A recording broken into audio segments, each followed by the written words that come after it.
जहाँ से शुरू भइलू हमें अब खत्म होता।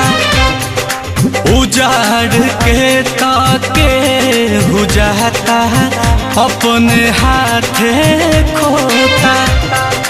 याद बड़ी आई हंसी ठिठोली चल जाई पिया वाले के डोलिया रे। जहाँ से शुरू भइलू हमें अब खत्म होता। उजाड़ के ताके हो जाता अपने हाथे खोता। याद बड़ी आई हंसी ठिठोली चल जाई पिया वाले के डोलिया रे। दर्द न जानी के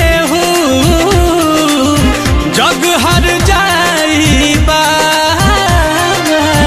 हद हो गइल बाटे होत विदाई बा हद हो गइल बाटे कल हुए विदाई बा।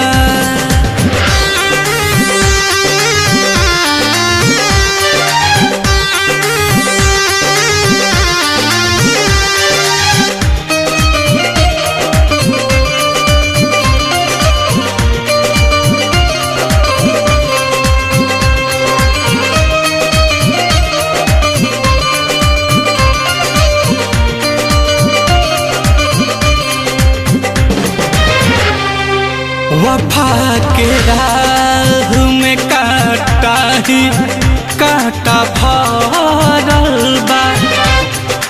आज के हो के दिलवा प्यार से ही जरल बा। आलम नील कमल के तू तरोवा के तड़पल पारी हमारा रोवा के। वफा के राह में काटा ही काटा भरल बा।